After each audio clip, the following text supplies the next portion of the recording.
Where's my boy? Where's my partner? There he is.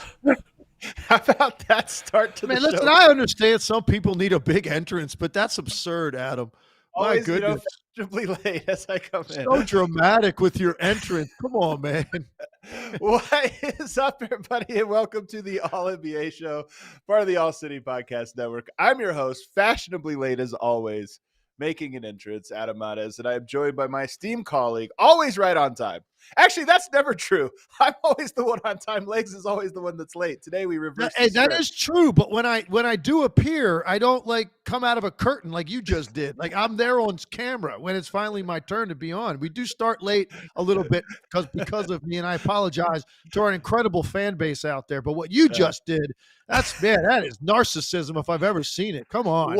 1 second into the stream and my thing popped me out. I was like, oh, you got to be kidding me.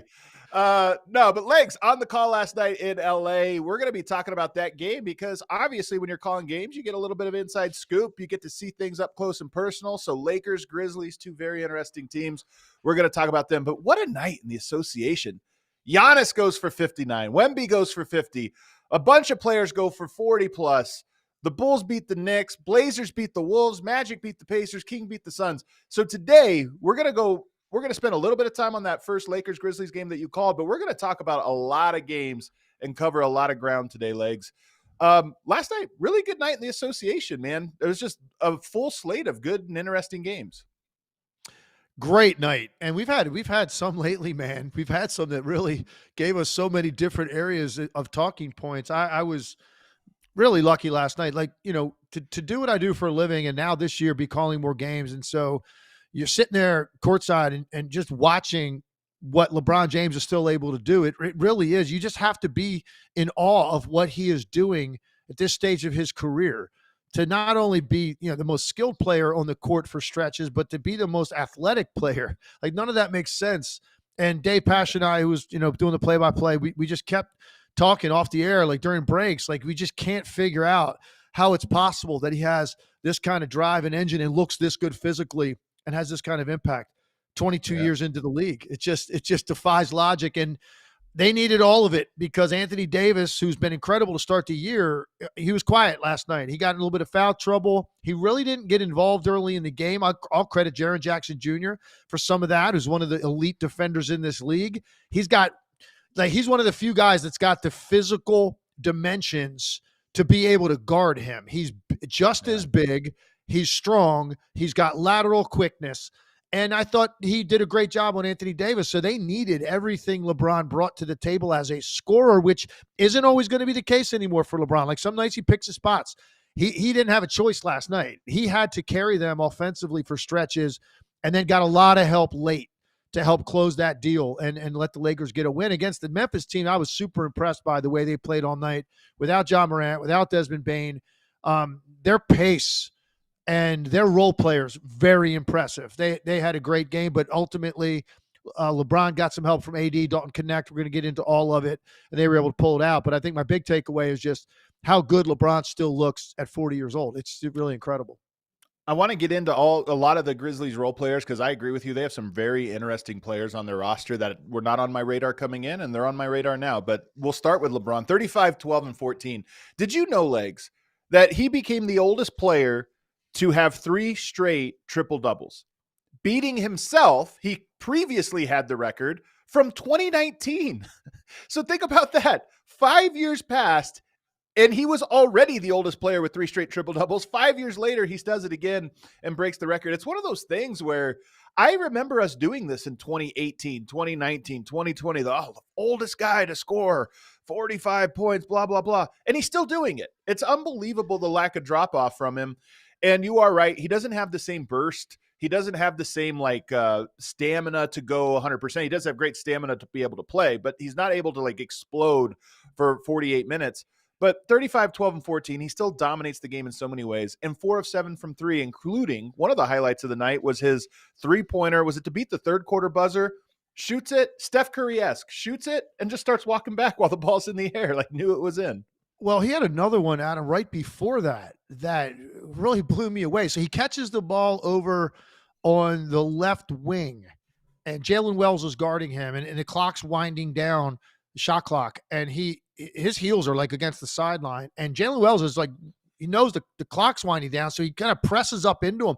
LeBron takes the ball. He's got it above his head because Jalen Wells is so into his chest, and he's kind of figuring out, does he want to try to go by him? But now we're down to like 4, 3, 2 on the clock. And from position, right. Tim Duncan. From this position, he just went like this and shot it. It was very Klay Thompson-esque. And look, here's what it comes down to for LeBron. He's shooting at a career best from out there. It looks more comfortable than it's ever looked. The rotation looks so good. The arc is so good. The pace on his shot is so good right now. So he hit that one, and that set up the one he hit right after that to beat the buzzer, the quarter buzzer. And on that one, he shot it, and he turned his shoulders, and he was walking toward half court, toward the Lakers bench as the ball was in the air, because he was that certain of the result. And of course, he made it. And, here's the thing. All right. So during the broadcast, you asked me, did I know that? I was like laughing only because, I did, because we did it on the broadcast. Like somebody told us. That's right where I heard it. Yeah. Probably. So probably we were the ones that actually disseminated that information. But, of course, we have great researchers in our ear helping us with that stuff. So I did know that. But here's some other interesting nuggets about LeBron James. So we know he's the all-time leading scorer. Nobody's ever gone over 40,000 until LeBron. He is fourth in assists. It's a matter of time. He'll track down Chris Paul probably next year or the year after. I can't, if he, let's me say the year after, to about a 40-year-old, right? Whatever. He's going to catch him probably for third. I don't know if he can get any higher than that. Here's an interesting one, though, that happened last game, not last night. The Lakers' last game. LeBron James is now 8th all-time in defensive rebounds. Okay, the guy for all intents and purposes plays point guard. Yeah. And guess who he passed in that game? Moses Malone, known for rebounding. By the way, considered right. He's one of the. I think for me, he might be top 5 most underrated players in the history of the league. Really? Like he doesn't come up when you talk about who's your center and who's the top centers, and you do this fun games like pick your team, and we start drafting centers, and you go Kareem and Wilt and Russell and Shaq and Hakeem, and then you might get to Moses. The guy was incredible, but the thing is, he was known to just gobble up rebounds. And by the way, he also played, I think, till he was like 40 years old. It's not like he, had a short career. The guy played forever and came into the league when he was 18, and he was known as the best rebounder in the league while he played, and LeBron James just passed him for defensive rebound. Now, Moses had a ton of offensive rebounds, right? But just think about that, like what that does to anchor your defense when essentially your point guard is rebounding the ball like that. So This is what we're talking about, the impact on the game, the longevity, the durability, and just, the way that this guy has cared about the game enough to keep his body looking like this, that he can do these kinds of things. It's really amazing. Well, the Lakers shot the ball well. That was another piece of this. And we'll talk about Dalton Connect in a second, but Anthony Davis had an interesting game because I thought, you mentioned Jaren Jackson Jr., even Zach Edey, like they throw weird looks at you. The Memphis Grizzlies, they're able to throw some strange combos that I think take a little bit of processing, and they're a little different. Teams are going to have to figure that out. But he hit 2 threes late, and it was part of their clutch time offense was, getting him, opening up and going to the wing for those 3-point shots. Him not taking them all game and then knocking them down in the clutch, to me, was a big storyline and a big reason why they were able to pull that game out. Who knows how the game unfolds if he doesn't knock those down, but it was a tie game. Those threes almost back to back opened the game up. And so this is what I said earlier about LeBron getting help when he needed it, because they're not winning the game if Anthony Davis doesn't come to life. And then also they don't win the game if Dalton Connect doesn't go on his mini heater. And I've been banging the drum about Dalton Connect in terms of the Lakers. I don't think have done a very good job of incorporating him where his shots come closer together so he can find a rhythm. His shots have been so spread out in the minutes he's played this year. And so for a guy that was, coming out of Tennessee and, he does whatever he wants offensively, and the shots are coming frequently because he's more than just a shooter. The guy can put it on the deck. He's big. He's athletic. He can make mid-range shots. He hasn't an opportunity to do really any of that since the season started after a great preseason. I've been saying it literally every game. I had 2 Lakers games a week apart, and both times I asked JJ Redick about it. and trying to get him going. And JJ agreed. Like, they know they need him. He's going to really help their team. They don't win the game last night if Dalton Knecht doesn't get hot for that stretch in the second half. That was a bridge for LeBron, who was really gassed at that point. I mean, he was breathing heavily during timeouts. They took a timeout at one point to help him gain his breath, like a second one back to back to help him catch his breath at one point. And I know he's just like thinking, like, somebody's going to have to help me get hot here, or we're losing this game. Yeah. And it was Knecht, and he was the bridge to Anthony Davis, who helped close matters late. So LeBron got what he needed when he needed it. And here's what Anthony Davis took advantage of late in the game. You're right. Jaren Jackson Jr. and Edey were bottling him up in the paint, and their length, and Edey's length right at the rim bothered Edey a couple of times. He had some really tough floaters he was trying to shoot over him. And Jaren Jackson Jr. was just up in him, like physically up into him, forcing him to put it down. And he loves those spin moves. Jaren Jackson Jr. was cutting him off. On those threes, they ran action to get penetration from somewhere else, and it basically forced the big to react to the paint. And they were playing small at the time with AD at 5. So Anthony Davis could just stand out there and wait, and he got his rhythm, his feet were set, and he stepped up into 2 huge threes that helped them close the deal. And I saw somebody in the chat mention that he looked gassed, and I agree. I thought last night he did look a little gassed, and I credit the Grizzlies for the younger team really working and making him work for it. But then he hits the shots at the end, and that's part of that. That's part of it. So I actually think he was gassed, and he made his clutch shots. Can I say something about that real quick? Just sitting there courtside observing that, because I'm watching these guys throughout the entire huddles, timeouts, like everything, interaction with coaches, players, fascinates me. It always gives me insight to what's going on. I personally didn't think Anthony Davis looked gassed. I thought he was frustrated. He looked very frustrated because he just his season this year has been nothing but rhythm.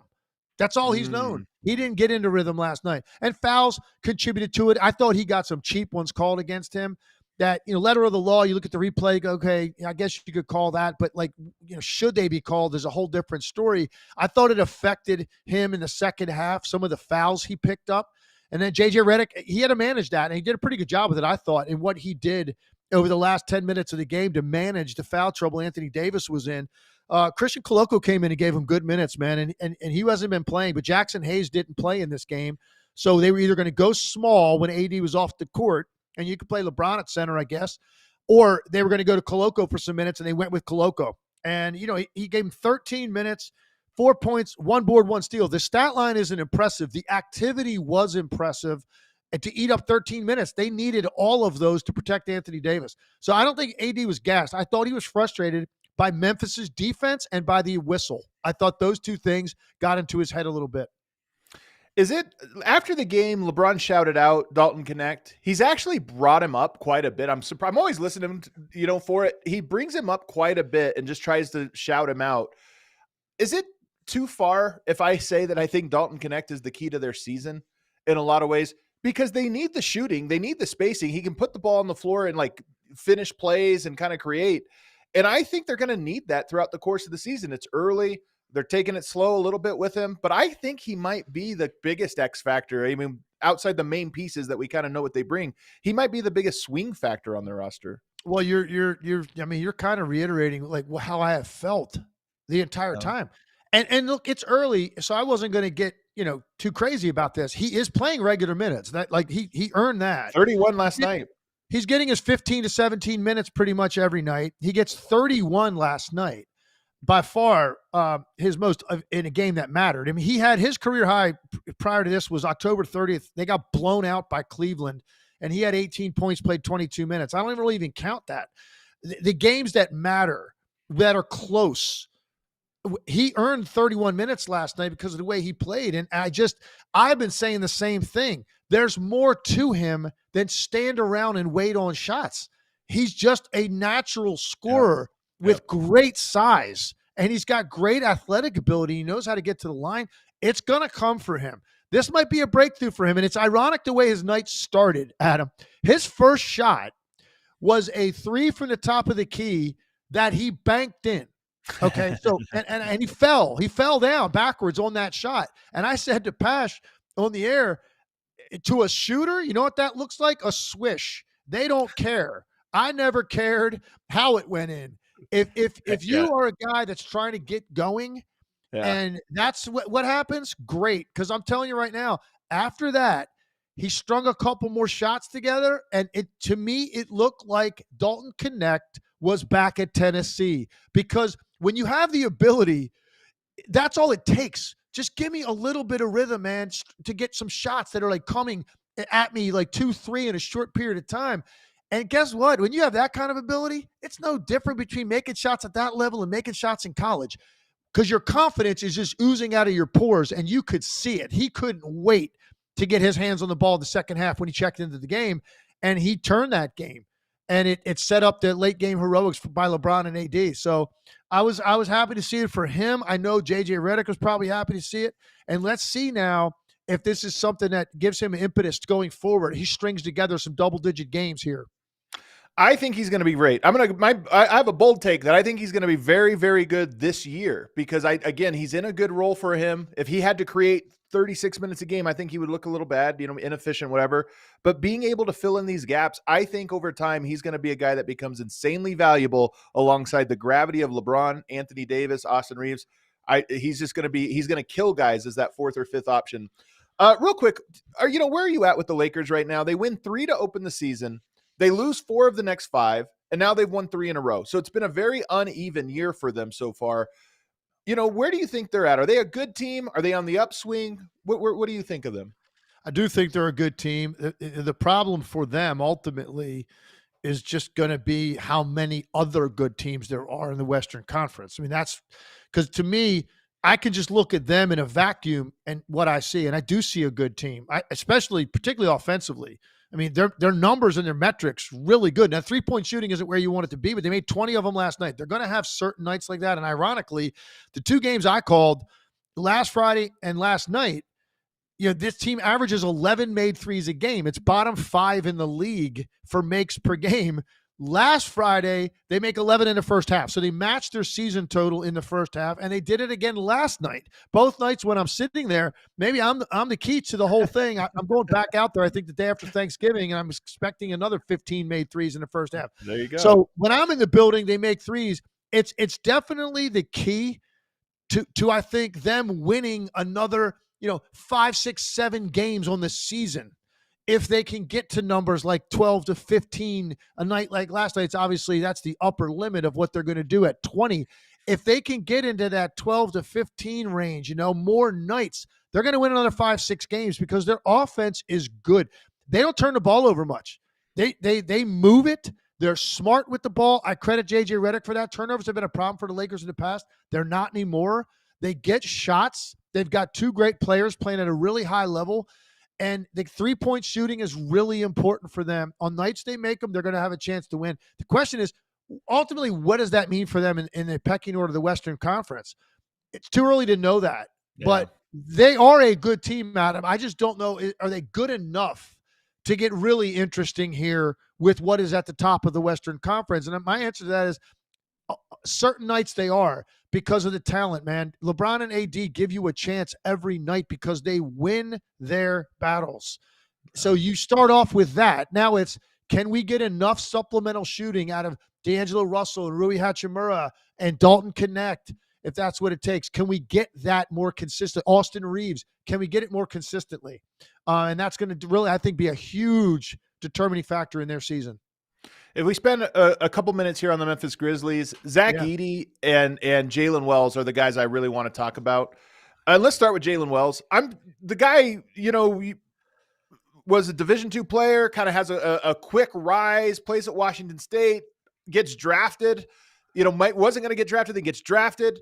And he's been really impressive because when I watched him in the draft, I remember looking at him and where he was projected to go and thinking, I like this guy's shooting stroke. He looks like he's a shooter. He looks like he can do all those things. He has a great size and not just a shooter that's like, okay, he can only shoot. I thought he had a nice feel for the offensive game, can put it on like how to get into open shots off of quick 1-dribble escape moves. So I like this guy. And so far, I mean, last night was a good game for him. It wasn't like he did anything spectacular, 9 points, 3 rebounds, 2 assists. But when I watch him, I look at him and I go, I'm shocked that guy went 39th.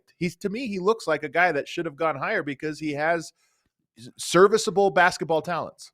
I'm going to give you one-liners real quick on some of these guys. And first of all, I think it's absolutely outlandish and egregious of you to not start with my guy Scottie Pippen Jr. That's unbelievable. If the tables were turned, I would start with your guy if you were sitting there courtside, okay? And you did that on purpose. Let's skip over Scottie Pippen Jr. Get to Jaylen Wells. That's unbelievable on your part. I'm going to give you some quick one-liners on some of these guys. And I swear this is what I said to Taylor Jenkins last night when he came into the room for the pregame interview. We had just had JJ Redick in for 15 minutes. And I talked to JJ last week, so I was like, all right, I know a lot of these answers. When Taylor Jenkins came in, I said, man, how much time you got? He started laughing. He goes, why? I said, because you have like 9 players that I'm really interested in talking about. Man. And I wasn't even talking about Ja, Bane, Jaren Jackson Jr. Right. Like I wasn't talking about the top guys. I'm like, you got 9 other guys. Their stories and their impact, they're just so interesting to me. I'm going to go down the list real quick. First of all, Santi Aldama, super underrated player, man. He's their third leading scorer and rebounder. Like this is a guy that's got really good length. I love how hard he plays. Can really shoot the basketball. Last night, 15 points, 7 boards, 5 assists, 3 steals, 29 minutes. Like really good night, guarding LeBron a lot. Jaylen Wells, I echo what you just said. The guy's got a nice shooting stroke. He's mainly a catch and shoot guy. He did a little bit more off the dribble last night. Here's what's crazy. I said it during the game. It's about maybe 16 months ago. This guy was a Division II Player of the Year. Okay, and now he's starting for the Memphis Grizzlies and playing awesome, well. Man. So hey, all you late bloomers out there, it's never too late. You never know where your life and career could go. Jay Huff is a fascinating guy. Yep. Adam, I think he's got the quickest catch and shoot of any like center in the league. He gets that thing off so fast. He's got really bouncy legs, and he's also got a propensity for catching lobs and reverse dunking them. He's got to lead the league in reverse dunk lob catches. I've never seen anything like it. He does one every night. He's also leading the league in block shots off the bench. That's the impact that Jay Huff has had. Scottie Pippen Jr., I've already been talking about him a lot. Yeah. All I'm going to say is he's even better in person. And Dave Pasch, after the game, we went and, talked about the game. He said the same thing. Man, he's legit. He is next level quick, and he's got great instincts defensively. Very impressed by him. Jake LaRavia reminds me a little bit of Christian Brown. He's not as athletic, but he's got the same kind of size, and he's a really good weak side cutter and slasher. Impressive. Marcus Smart, they got back last night. A big addition, obviously. His defense, his toughness, his leadership. He's a winner. He also made a couple shots last night. And then Luke Kennard. We had some fun with us on the broadcast. I don't know if you saw this, but Luke Kennard is the leading three-point percentage guy active in the NBA for his career. He's also third all-time in three-point percentage, and I'm 7th on that list. We put that list up on the air, and so Kennard made some shots early in the game, and I was throwing my hands up, going, well, here he goes, distancing himself from me, getting more of a lead on me. I can't do anything about it. We were having some fun with that, but he just came back. He had a great night, 4 for 4 from the 3. They have a really good team because I love their role players, and now they just got to get Bane and Morant back, give them some time together. Memphis Grizzlies are going to be flying the ointment in the Western Conference. I'm predicting. They're going to be what? Say that again. They're going to fly in the ointment, man. They're going to be. Okay. Be a team that's going to cause some problems. I don't know where they're going to finish. I don't know how healthy they can stay. John Morant seems to get hurt like too much because he's in the air so much, and he just takes these weird falls. So I don't know if he can stay healthy. If they can, with what these role players have turned themselves into and the pace they play at, Memphis Grizzlies are going to be a very difficult team to deal with as the season goes on. 7-5 is a great record for a team that's been as banged up as they have been. Missing the minutes from key guys that they have been missing. 7-5. You look at the West. There's a lot of teams that would take 7-5 right now, rather than what they had, and they were fully healthy. So I'm with you. I think Memphis is good. And you said fly in the ointment. We have to see Ja and Bane for a consistent amount of time because you want to see how all the pieces come together. But I look at it and I go, they have so many players, so many guys. They have versatility of lineups. They have all this stuff, and that can be a good thing or a bad thing. When you get to a playoffs, who do you play and how do you figure that out? but I don't know. They might be more than a fly in the Well, ointment. oh, yeah, okay. I'm glad you said. I thought you were going the other way with there. I thought you were going to say you don't see them being that. And I was ready to jump on you if you said that. So no, yeah, you're right. Maybe I am underselling it, but I just think I don't want to get carried away because no, you're right. Because of what their year ended up being last year, and Ja's already hurt this year. So it says let's just give it time. What the good news is, the additional opportunities that some of these guys have been given. And here's why I credit Taylor Jenkins, and I've said this about Eric Spoelstra. I love the fact that Taylor Jenkins doesn't care where you came from, what your background is. Get you in camp. Let me take a look. Because I asked him about Jay Huff, and I said, you got to be honest with me. There's no way you saw Jay Huff playing like 20, 25 minutes a night as your backup center going into training camp. He said, you're absolutely right. I absolutely didn't. He goes, I was noticing him in camp. Then he got an opportunity in the preseason. We had some guys not play. I said, all right, we're going to go with Jay. And they said, and then early in the year, we had someone out, and I decided I was going to go with Jay Huff in Utah, and he had himself quite a night, and he's been in the rotation ever since. So I love the fact that there's no preconceived notions about what the roster is, man. If you come in and earn it, you're going to get it. It's a meritocracy, and I love that. And Taylor Jenkins is really, really bright, and I just really like their team because I look at the West right now. Oklahoma City's banged up. Golden State's been incredible so far to start the year. Phoenix has obviously turned some things around. Denver's playing great right now. Houston, Lakers, Memphis, Kings, Clippers. I mean, those are the next teams. Memphis absolutely, man, belongs in that mix right now. And this will sort itself out. We'll know a lot more by Christmas, I think, how we really view what those rungs in the ladder look like in the Western Conference. Well, let's take a break. On the other side, we've got a bunch of games we're going to just do quick hitters on because last night was a full night in the association, and there were some big storylines, including Giannis, including Wemby, and including some major upsets. So we'll get to all that. If you're new to the show, hit that subscribe button. We're doing this 4 times a week live. You can join the conversation. We're always breaking things down in a way only legs can. But first, let me tell you about the Game Time app. With killer last-minute deals, all-in prices, views from your seat, and the lowest price guarantee, Game Time takes the guesswork out of buying NBA tickets. On there, that's really cool, where you can just select only the best values. Instead of looking at every single ticket, you can say which ones are the most outlier prices. That's a really cool feature. They have last-minute tickets, flash deals, zone deals, and they have that all-in pricing feature on the front page where you just click it, you just tap it on your phone, and it'll give you the checkout price. So you don't get surprised with hidden fees. Sometimes, other sites, you try to buy tickets, you think, oh, it's $100. You get to checkout, it's $150. All those hidden fees.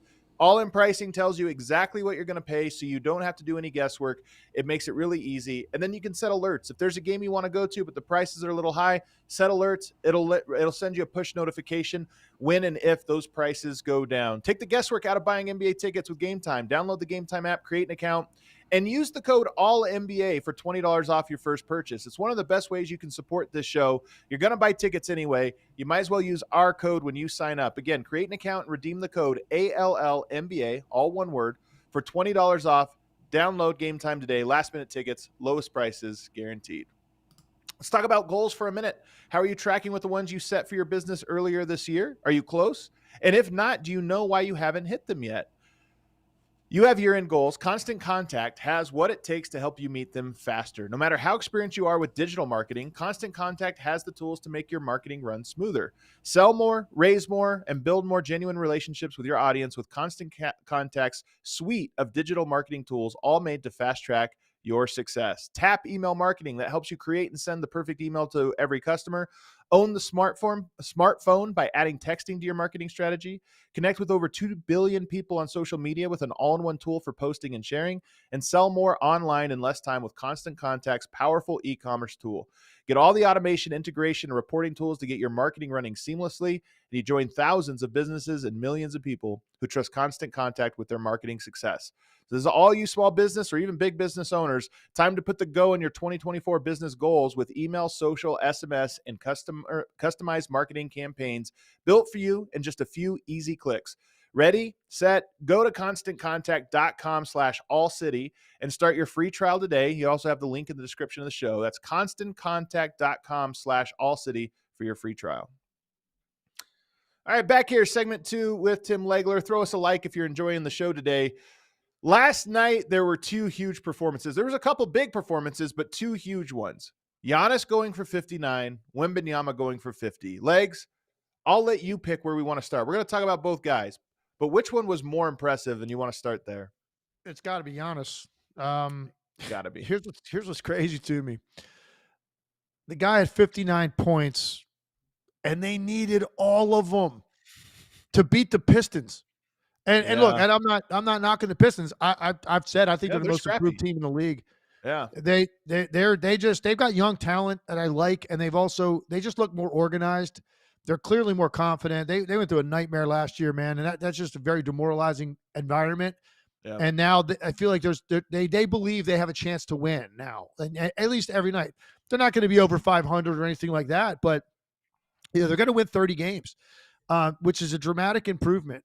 So I'm not knocking them, but I'm just saying this is the Bucks. This is a team coming into the year that you're thinking, hey, you got Lillard, Giannis, a team that eventually, hopefully, at some point, Middleton. I don't know anymore. I feel like all we ever talk about is when they get Chris Middleton back. I don't know if that's even going to happen anymore. But Doc's got a full year now, full off season. You're expecting them to contend and compete in the Eastern Conference at least, and it's been a nightmare. And so you need 59 points out of him in an overtime game to beat the Pistons at home. That's what it took. But look, here's why I say it's more impressive, because I thought he had to go deeper into like the upper limits of his offensive game.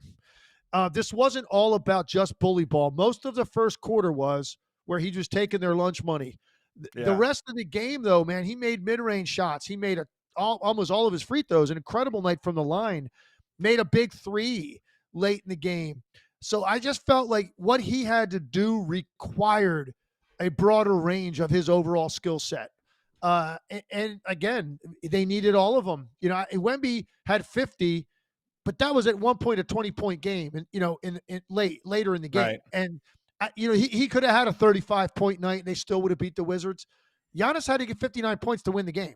That's really what it took, and so that for me is why it's more impressive. They desperately needed that win, and no Dame last night, so it was all Giannis, and he got a lot of help from Brook Lopez, but Giannis was incredible. He was incredible. He had 22 of the first 24 points. He also closed the game with a bunch of shots, and they were mid-range jumpers. He had a 3 in overtime that was really huge that he shot with confidence. I mean, it really is when the jumper's going, everything falls into place. But here's what I was thinking about last night. No Dame. The Dame Giannis thing hasn't worked out so far. We'll see what happens. Part of me wonders if there's just more clarity, like, okay, he's not here. I'm going to have to be aggressive. I'm going to have to take all of these different shots. And there's more clarity. I've thought even last year that the Giannis was almost yielding to Dame too often in a way where I thought, Giannis, you have an argument for best player in the world. Dame does not. Like, this is your team, and now the onus is on him to kind of figure it out. But then, the other part of, so I think about that part of it, and I'm curious your thoughts, but the other part of it is, you mentioned, it's concerning 59 points to get to beat the Pistons in overtime. I thought this with Jokic early in the year because it was same thing. He was putting up monster stat lines to beat Toronto, to beat Brooklyn, some of these bad teams. Sometimes you just have to stabilize, and the team figures it out. And I think that's what Giannis is going to have to do over these next handful of games. He probably going to have to carry to eke out wins against bad teams, but you can stabilize the team, give confidence to everyone else, and you don't have to carry him all year like that. I mean, he's not going to be able to carry him all year like this, but hopefully only for a few games to get things back in order. Totally agree with you. That is what great players have to do some nights. I mean, this team was 3-8 going into this game, and you don't have Dame. I think Giannis was aware the Pistons are a different team than they were a year ago. Like, you're going to have to show up and play. And, you just saw the intent early in the game. Now, this is also a nightmare matchup for a team that's got a lot of guys capable of being really good defenders in Detroit. They don't have anybody that's in the category of what it's going to take to even do a remotely decent job on him. Their wings are athletic and quick. Those guys aren't big enough. And then their bigs, Stewart and Duren, they don't move well enough laterally to come out and close out on Giannis. He had his way, and it actually frustrated Isaiah Stewart to the point where he ends up getting a flagrant 2, gets ejected, it was one of the dirtiest plays you're going to see this season. He's kind of dirty. It's unbelievably dangerous play, man. And if you didn't see it, Giannis Giannis is about to go up and dunk the ball under the rim. At this point, like I said, he's already emasculated our entire front line. Yeah. And he goes up, and just as he's leaving the ground, Isaiah Stewart standing behind it, just grabs his jersey and yanks it back as hard as he can. So Giannis starts to jump, and then he just goes flying backwards and lands on his back. Very, very dangerous play. You're talking about a tailbone injury. I mean, you saw what just happened to Chet, the fall he took. He has a fractured pelvis. You could also, the scariest part of a play like that is putting your hands behind you to brace your fall, and now you break a wrist, break an arm, or you strain something back there that affects you the rest of the season. So it was a dangerous play, dirty play. They got it right with the flagrant 2 and ejected him. But you're right, Adam. Some nights you have to single-handedly, when you're on that level, you have to try to get this train back on track and set the tone for who they have on their team and to give your team a little bit of a confidence boost going forward. But, man, 4-8, it looked like they let the game get away in regulation, and I was like, man, it's going to be a brutal loss. I know they were down 50. He could have had a 50-point game in a loss in regulation if they didn't rally late. It's crazy to think about. So they haven't come close to figuring stuff out.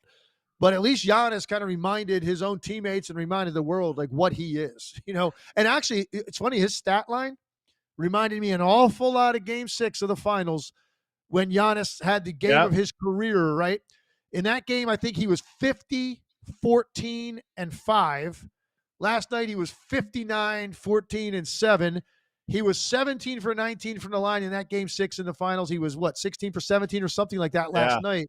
So it's so eerily similar. You're right. The only difference is one was for a world championship. One was to beat the Pistons at home in a regular season game. 4 wins, Right, exactly. But in some ways, both of them maybe saved the season. And unfortunately, the Bucks in week 3 are in save the season mode, already. So real quick, we got to keep it moving, but I have a couple more things on this game. And one was, so the Pistons, fresh off of getting their alley-oop a couple games ago, right at the end, they get an alley-oop with 1 second left. You mentioned they almost lost. The Bucks almost lost this game because they get a Giannis foul with 1 second left on the clock. And Ron Holland goes to the line legs, the rookie. I don't know if I've ever seen somebody more nervous to shoot game-winning, game on the line. I think he's a 90%, they say 90% free throw shooter last year as a college player. Gets to the line, almost airballs the first one. It just barely nicked the rim. And then you see him, he starts wiping his pants, like his shorts, because his palms were so sweaty. His eyes were about this big.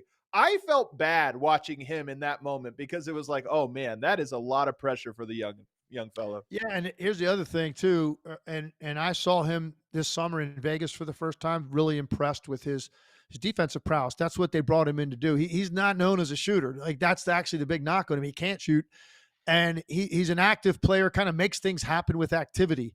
He's not a shooter. And here's the other thing, if I'm not mistaken, isn't he the youngest player in the NBA? Ooh, I don't know that. That's interesting though. I thought I heard last night. I thought I heard someone say that on the broadcast the other day. I mean, the guy turned 19 in July. He won't be 20 until after the season's over. So that, you think about it, man, you're that young, you're not a shooter anyway. And now you go to the line in that situation when the star on the other team is having the night he's having, you add that all up, man. And that's what you're going to get. Yeah. And it was a tic-tac. The chat is letting everybody know it was a very tic-tac foul. I thought it was crazy that they reviewed it and ended up calling it a foul, but luckily the basketball gods, allowed that game to go to overtime. Real quick, last one here, Legs. We made a graphic for you to decide. That stat line last night, 59 points, 14 rebounds, 7 assists. How does it compare with the other great stat lines of the year? Jokic earlier this week, 37 points, 18 rebounds, 15 assists, 3 steals. Paolo Banchero versus the Pacers, 50 points, 13 rebounds, 9 assists, a steal, 2 blocks, 16 to 26 field goals. So I think those are the 3 best stat lines. I'm not even saying best games. I'm just saying best stat lines. Which one do you think is the best of the year so far? Well, since everybody in Denver is upset with me because I said Anthony Davis had a good 3 weeks, and apparently I'm not allowed to say any other player in the league had a good 3 weeks, I'm going to go with Jokic's in all seriousness because of the magnitude of the game and like who they're playing. and the scrutiny. Denver didn't get out of the gate great, Right. and he's been absolutely unbelievable in turning kind of the way the narrative is going here early in the season for Denver. And Yep. to do it against that team with a high profile game like that, I'll go with Jokic's because of the offense creation for other people. Giannis, he had a great night. Giannis had one thing on his mind last night. It was destruction as a scorer, downhill, coming at you, dominate you as a scorer. Any playmaking that came out of that was really only if he had the last resort because he couldn't get to the rim because he took 34 Right. shots. Jokic, when you tack on the playmaking and facilitation that he is expected to create every night for other people, I'll go with that because of the magnitude of that game and who they were playing. About a week ago, we talked about Victor Wembanyama, and we talked about him taking a lot of threes. We didn't necessarily love it. Add some more to your game. Since that episode, Legs, 6 of 9 from 3, 6 of 12 from 3, and last night, 8 of 16 from 3 for 50 points. The guy's on a scoring tear. He's on a shooting tear. They were playing the worst defense in the NBA in the Washington Wizards, but 139-130 win and 50 points for Victor Wembanyama. So a lot of the silliness that we saw the second half of the year last year, that was just, where you laughed every night because you're like, that's the only guy in the league that could do what he just did. And he had a little bit of a slower start, I think, relative to the bar he set over the last 3 months of last season. And I called a game against Oklahoma City, probably his worst game, certainly of the year, if not as a pro, in the game against Oklahoma City, when he didn't take a shot in the second half of that game. Chet Holmgren thoroughly outplayed him. He literally was a non-factor in the game on either end of the floor. I was kind of disappointed because it was my first time seeing him in person. I know what this guy is, but he didn't do it that night. And that was kind of the culmination of the slow start. Since then, it's been steadily improving every single night, culminating with what he did last night. And really the 3-point shots unlocked. And I'm going to tell you why this 3-point shooting is so important for Victor Wembanyama. Do you want him necessarily taking 16 of them? It's a lot. It's a lot of if threes. If he makes 8, I guess just so, yeah, who's going to doubt? Because he can get it off whenever he wants with his range. But here's why it's just important in general that he makes shots from there, and particularly I think early in the game. He is a guy that is going to be absolutely unstoppable against closeouts when guys are coming recklessly at him in a closeout because he can get all the way to the rim in one dribble from 28 feet. Yeah.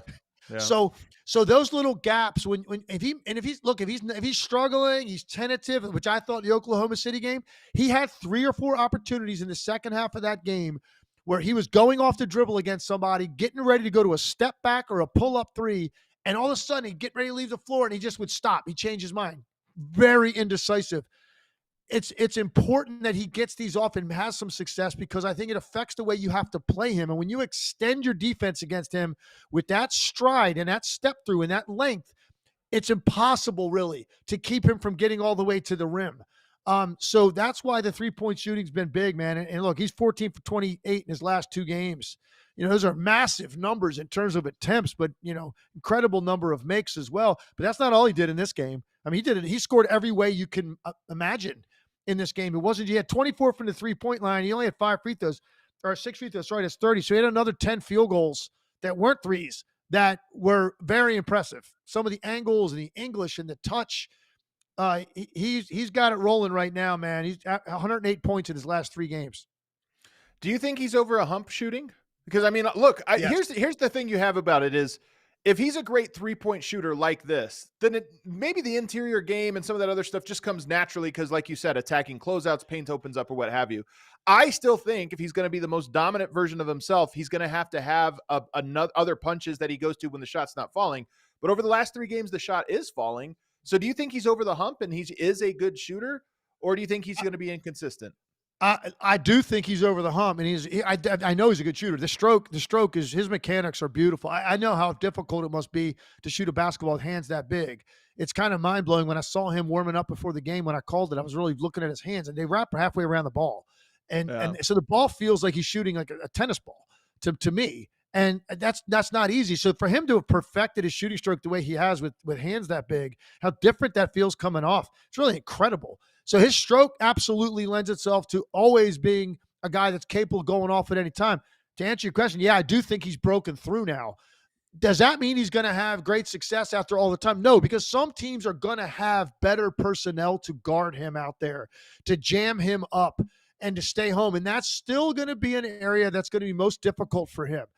Physical defenders, on nights they're letting some of the hand checking go, which I've seen him get officiated that way before. He has a much harder time maintaining his balance on drives if that 3-point shot's taken away against a certain type of defender. They didn't really have that in Washington. They don't really have that, in general, the mindset to do it. So he took advantage of a soft team defensively when he's already feeling it coming in based on his last game. That's what it adds up to. That sort of length, skill set, and a weak defensive team. That's what you get. It adds up to a 50-point night in the NBA. By the way, Spurs 6-6, hanging around, kind of like. By the way, listen, since the night so the game I was referencing that I called in Oklahoma City when they lost by 12, he took 5 shots in that game. He had 1 field goal in that game. Since that game, Adam, he's taken over 20 shots 4 times.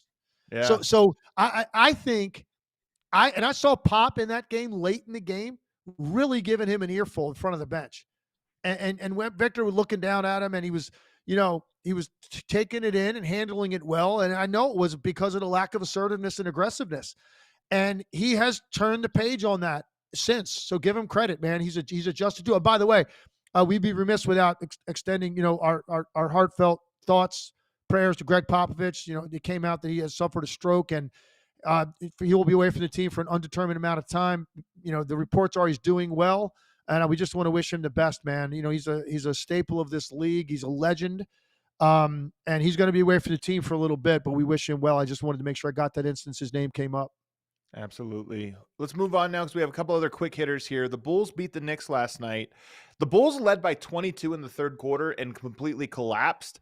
But Josh Hart fouled Kobe White with 3 seconds left from 3 with 3 seconds left on the clock, which effectively proved to be the decision in the game. Jalen Brunson, who had a rough night, made some shots late and then got a look at the very end to try to tie the game, but it rimmed in and out. It was like halfway down, by the way. It was like really close to being down and then rimmed out. So what stood out to you about this one, Legs? Well, the first thing, let's go to the end of the game more than anything else. Yeah. You're right. And Bulls were really controlling the game. Knicks come all the way back. For Josh Hart, like you got to love everything about Josh Hart. Guy's a winner. Every team in this league that is a contender could use Josh Hart. And he might be the tipping point for some of those teams, adding a guy like that. So we all respect him. That's way too aggressive of a contest in that situation. Way too aggressive. You just can't take that chance that you're that close to a shooter in that situation, particularly when you're coming sort of from his side and then really from behind. He's trying to pass him from behind and still has his hand like coming over the top, and he just didn't allow enough window. If you allow a foot in between there and you just want to get your hand over the top of a guy, but you're absolutely cognizant of not touching him, that's fine. And honestly, I can tell you as a shooter, any hand that was coming over the top of me or coming from behind me, if I went off the dribble as I went up, was far more bothersome than anyone running at me in my face with a hand. Really? Interesting. It absolutely affects you mentally to think that you can't get the ball maybe to the proper release point because there's a hand there. So you end up not getting it to full extension. It's going to be short almost every time. I hated it when guys would do that to me. If I'd come off a ball screen and the guy was chasing me and he was like bigger than I was, and now that big hand was coming over the top, bothered me so much. So I actually think that's a good place to contest guys, but you can't get that close. There has to be more of a gap there between your bodies to not put that in the hands of the official. And as a result, hey, give Kobe White credit too, by the way. He gets fouled. He knocks down all 3. Now the Knicks, they got 3.5 seconds. They go the other way. And Jalen Brunson, man, he got to his spot, shoots a spin move, and then goes to a fadeaway on the baseline. You will rarely see a ball that firmly in the basket and not Did you go see in. the photo? Somebody Yeah. posted a photo on Twitter I saw where the ball was literally, I think, more than halfway below the rim. Like it was, The and then only it came way back that that out. ball comes out is because there was a slight sideways rotation on the ball. And when you look at the Right? basketball, the ball doesn't come off perfectly and leave your index finger and middle finger as the last two things to touch it. That's when you get perfect backspin rotation. If the ball comes off a little bit more toward your ring finger or your pinky, you're going to get a little bit of just slight side rotation, and that is what forced that basketball to come out because Yeah. it's halfway down, but it's still spinning like around. So then it starts to make its way back up. And then after it came out, it sat there for like a half a second and then it dropped off. Everybody on the Knicks bench thought the ball was in. Like those guys were Yeah. already like celebrating, and then the reaction was pretty incredible. Brunson couldn't believe it either. And the Bulls get That's a a win. tough one. They deserved to win the game. And Yeah. they ended up winning the game, but it certainly didn't happen the way they thought. Yeah. The Minnesota Timberwolves are on a 3-game losing streak and a 2-game losing streak to the Portland Trailblazers. Is this a concern? I mean, last time, we'll give a little shout out to Portland, by the way. Shaedon Sharpe, really impressive game from him. Donovan Clingan, 8 block shots, a near triple-double with blocks, 17 points, 12 rebounds, 8 block shots. The rookie there for them in the middle. But they get the win 2 times in a row against the Timberwolves. Are you as concerned at all with the Timberwolves on this little 3-game slide? They're now 6-6, same as the Spurs. I absolutely am. Listen, they went to the conference finals and they rolled the dice. And it's too early to make a final determination on this. They rolled the sure. dice on the trade that they made. And, you bring in Julius Randle and you're hoping that the fit is going to be as good or he's a little bit more of a complete player than Towns was. And that's what you're banking on. And in addition, you're banking on Anthony Edwards, like taking the leap to like, okay, man, this guy might be a legitimate MVP candidate this coming season based on the year he had a year ago. Yeah. And right now it ain't working for them. And they were 7 for 39 from the 3-point line last night. You and I talked earlier in the year about Anthony Edwards taking too many threes. And I told you, is it good that Anthony Edwards is leading the league in 3-point attempts or makes They've per been game? making them. Is that a good thing with a guy that is that explosive in attacking the rim? I don't know that it is. And last night, 0 for 9. Now, he took 25 shots in the game. So, 16 of them were twos. But he goes 10 for 16 on everywhere inside the 3-point line and 0 for 9 from out there. 0 for He's 9's not crazy. a classic 3-point shooter. I don't like when Anthony Edwards is up anywhere near double digits in 3-point attempts. I don't think that's good for their team. And last night he didn't get any help from anywhere. I mean, DiVincenzo was 0 for 6. Naz Reid was 2 for 8. I mean, these are guys are counting on to make some shots, and they didn't. And so am I concerned? I am concerned because they upset the apple cart, and now they're trying to figure out what they are. They didn't even get to 100 points last night, and their shooting woes continue. So, yeah, it's something to keep an eye on. And I think it was a couple games now failing to get to 100 points. I could be mistaken, but I will say this, in Anthony Edwards' defense, I actually think he is a little bit more of a shooter. Maybe it sounds like than what you're saying. I trust his shot, but you are right. I still think that there is something to you're 0 for 6, 0 for 7. There's probably a reason for it. Your second night of a back-to-back going. You also, as much as you're a great shooter and stretch the defense, you're also a terrifying downhill driver that puts fear in everybody's hearts. And credit to Clingan for protecting. So I want to give you a stat, and I don't remember the year I did this. It was a long time ago. Well, I should say a long time ago, maybe a decade ago. LeBron James, at that point in his 12th year, a decade ago, how insane that is. But I was looking at a correlation, and I'm not comparing Anthony Edwards to LeBron James, only in this aspect. The downhill attacking and the athleticism and how difficult that is to defend at the rim and with the pressure he puts on you, right? And Anthony Edwards is one of the best athletes in this league. The correlation that year between LeBron James, and I noticed that when he took more threes than free throws, they lost. And when he took more free throws than threes, they won typically. And you can't always control that because some nights you don't get calls. I get it. But my point is this. On the year, the ratio for Anthony Edwards is 11.5 threes, 4.5 free throws. I don't think that's a good enough ratio. I just don't. I think Anthony Edwards should be getting somewhere around probably 8 free throw attempts a game. And he's 4.5. He's fallen in love with the perimeter shot. He can, and look, he's shooting at a good percentage. 42%. It's a great percentage. I don't think that's the best way for him to operate with an imbalance between 3-point shooting. He's taken more threes than twos. I just don't think that adds up to a guy with this kind of explosive scoring ability and athletic ability. I just don't. I think he's got to find a better balance and a better ratio. And I don't know if it's I gotta watch them deeper to figure out why so many of these shots are coming from the 3-point line, and he's not getting as many opportunities at the rim.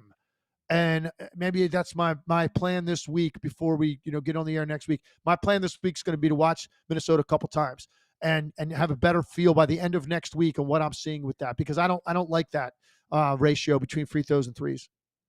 Well, the thing that you're going to be, maybe the game to watch is going to be this Friday. I know you're working a different one, but Minnesota and Sacramento square off. And that's the last team I want to talk about is the Kings, who got a win over the Suns for the second time this week. They beat them on Sunday in overtime.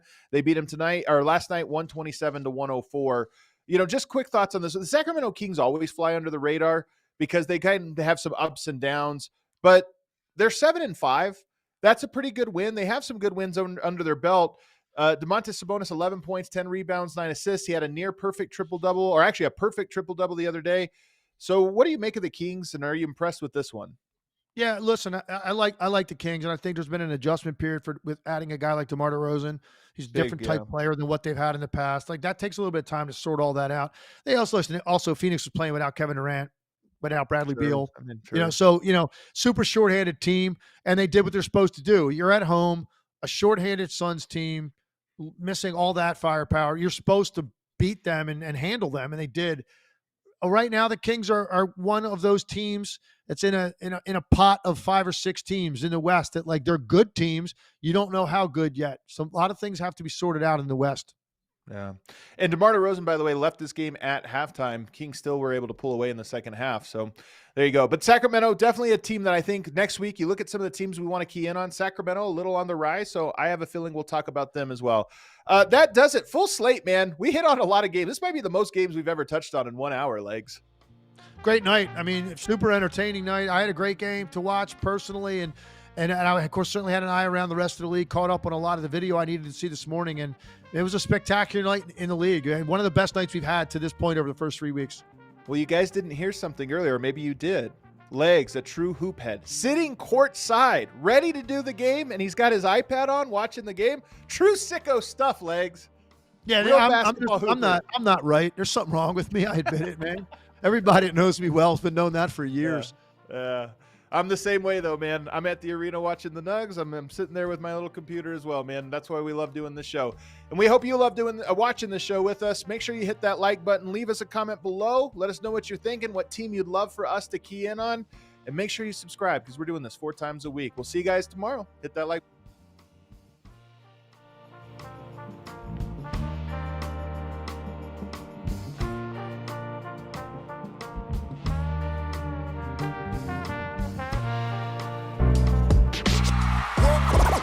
All silly like the mayor.